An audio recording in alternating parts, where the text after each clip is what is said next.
পুরো যুদ্ধের দামামা বেজে গেছে। প্রায় রণক্ষেত্রের মতো প্রস্তুত সমগ্র বঙ্গ। এই বঙ্গ রাজনীতিতে এই পুরো ভোটের যে চেহারা, সেই চেহারা একবার খতিয়ে দেখে নেব। আমি তপব্রত এবং আমার সঙ্গে সানিয়া। কি অবস্থা বঙ্গের এই পুরো ভোটের যে নিদান, সেই নিদান মানুষ কোন দিকে মুখিয়ে রয়েছে সানিয়া? সামনে যে 2026-এর পৌরসভা নির্বাচন, সেই পৌরসভা নির্বাচনে ইতিমধ্যে কিন্তু যুদ্ধের দামামা বাজিয়ে দিয়েছে বিজেপির তরফে তাদের কনভেনার এবং ইনচার্জের নাম ঘোষণা করে দেওয়া হয়েছে। অর্থাৎ সামনের যে নির্বাচন, সেই নির্বাচনকে নিয়ে অতি সক্রিয় তারা।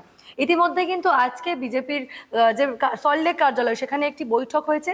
সেখানে কেন্দ্রীয় এবং রাজ্য দুই নেতৃত্বের উপস্থিতিতে এই বৈঠক হয়েছে এবং বৈঠকে মূলত যে আলোচনার বিষয়, একেবারে নিচুতলার যারা কর্মী বা একেবারে তৃণমূল স্তরে যারা রয়েছেন তাদের মধ্যে ঠিক কি কি বিষয় আরো জোর দেওয়া উচিত, কিভাবে সংগঠন মজবুত করতে হবে, এমনকি কিভাবে এই কর্মীদের মধ্যে একতা আনতে হবে সামনের নির্বাচনকে কেন্দ্র করে, সমস্ত কিছু কিন্তু আলোচনা হয়েছে। সাধারণভাবে বিজেপি একটা সংগঠন প্রিয় এবং সংগঠন যাদের মূল চালিকা শক্তি, সেই বিজেপি কিন্তু এবার সংগঠনকেই করছে তাদের হাতিয়ার।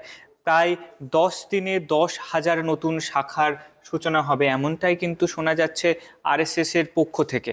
এর পাশাপাশি সংঘ প্রধানেরও তো এখানে হাত রয়েছে এবং বিজেপি যে সমস্ত নেতৃত্ব, ইতিমধ্যেই কেন্দ্রীয় নেতৃত্বের সঙ্গে রাজ্য নেতৃত্ব একদম সম্মিলিতভাবে লালবাড়ি দখলের যে লড়াই, সেই লড়াইকে কিন্তু সামনে এগিয়ে রাখছে সানিয়া। কেবলমাত্র লালবাড়ি বললে হবে না, এই কলকাতা পুরসভার নির্বাচনের পাশাপাশি কিন্তু হাওড়াতেও নির্বাচন রয়েছে এবং এই কলকাতা হাওড়ার ক্ষেত্রে ইতিমধ্যে যে লিস্ট পাওয়া গেছে বা শ্রমিক ভট্টাচার্যের তরফে তাদেরকে দায়িত্ব দেওয়া হয়েছে, সেখানে কিন্তু কলকাতা মিউনিসিপ্যাল কর্পোরেশনের ইনচার্জ, ওই নির্বাচনের ক্ষেত্রে ইনচার্জ করা হয়েছে সুকান্ত মজুমদারকে।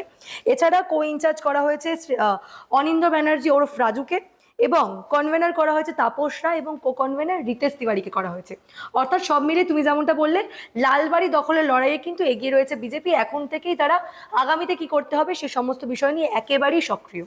একদম স্বাভাবিকভাবে বুঝতে পারছো, রাজ্য নেতৃত্ব অর্থাৎ শুভেন্দু অধিকারীর সরকার রাজ্যে রয়েছে, স্বাভাবিকভাবে জয় ছিনিয়ে নেওয়াটা খুব একটা কঠিন হবে না।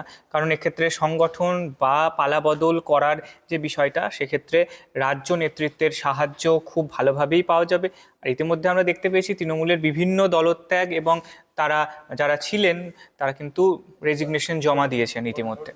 তবে এতদিন ধরে যেমনটা আমরা দেখতে পেয়েছি, কলকাতা পুরসভার ক্ষেত্রে বা কাউন্সিলরদের মধ্যে বিজেপির কিন্তু মাত্র 3টে কাউন্সিলর ছিল: মীনা দেবী পুরোহিত, সজল ঘোষ এবং বিজয় ওঝা। তবে সাধারণত আমরা যেমনটা দেখে থাকি, যে দল বিধানসভা নির্বাচনে জয়লাভ করে তাদেরই কিন্তু এই কাউন্সিলর ইলেকশন বা এই পৌরসভা নির্বাচনের ক্ষেত্রেও কিন্তু জয় আমরা দেখতে পাই। একদম ঘুঁটি সাজাতে কোনো রকম সমস্যা হওয়ার কথা নয়। সেই ক্ষেত্রে সব থেকে গুরুত্বপূর্ণ হয়ে উঠবে যে কেমনভাবে এই ছক, রাজনীতির ছক, কোন দিকে দাবার যে বোড়ের চাল, সেটা কোন দিকটায় যাবে, সেটা কিন্তু খুব গুরুত্বপূর্ণ হয়ে উঠবে। এবং বঙ্গ রাজনীতি দেখতে চলেছে ইতিমধ্যেই বিভিন্ন বার পালা বদলের সঙ্গে সঙ্গে সব ক্ষেত্রে একটা রেজিগনেশনের ছবি আমরা দেখতে পেয়েছিলাম। এবার সেই ছবি পরিবর্তন হবে এবং স্বতঃস্ফূর্তভাবে আমার মনে হয় বিজেপির যে দল, সে দল কিন্তু একদম মানে তৃণমূল স্তর থেকে কিন্তু শক্ত এবং সমর্থ হবে বলেই আমার মনে হয়। একদমই, তুমি যেমনটা বলছিলে, কিছুদিন আগে পর্যন্ত কিন্তু আমরা বারে বারে একাধিক তৃণমূল কাউন্সিলরের ইস্তফা দেখেছি। এমনকি বিভিন্ন জায়গায় তৃণমূল কাউন্সিলরের গন্ডগোল বা একাধিক সমস্যা আমরা কিন্তু সেই ছবিগুলো বারে বারে দেখেছি। ঠিক এমন আবহে এই নির্বাচন কিন্তু অত্যন্ত গুরুত্বপূর্ণ এবং মনে করা হচ্ছে, একটু বসে কথা বলি, এমন আবহে এই নির্বাচন তো অবশ্যই গুরুত্বপূর্ণ এবং ঠিক সেই আবহে সামনে কেবলমাত্র কলকাতা পুরসভা কিন্তু নয়, হাওড়ার ক্ষেত্রেও ইতিমধ্যে কিন্তু ইনচার্জ ঘোষণা করে দেওয়া হয়েছে। হাওড়াতে ইনচার্জ করা হয়েছে রাহুল সিনহাকে এবং কনভেনার করা হয়েছে শ্রী সঞ্জয় কুমার সিংকে। মানে তুমি একদম যে নেতৃত্বের কথা বলছো, যারা একদম সূচনা লগ্ন থেকে বিজেপির সঙ্গে রাহুল যুক্ত, সিনহা একদমই। একদম রাহুল বাবুকে সরাসরি পাওয়া যাচ্ছে একদম সূচনা লগ্ন থেকে। অর্থাৎ সংগঠন যারা বোঝে, যারা হঠাৎ বিজেপি নন, সংগঠনের শক্তি এবং সংগঠনের মধ্যে গড়ে ওঠা যে যে সমস্ত মানুষ, তাদেরকে কিন্তু রাখা হচ্ছে। মানে খুব সুন্দর করে একটা সূক্ষ্ম চালের মধ্যে দিয়ে কিন্তু বোঝানো হচ্ছে যে পরবর্তী পদক্ষেপ কি, কোন পথে রাজ্য বিজেপি হাঁটবে।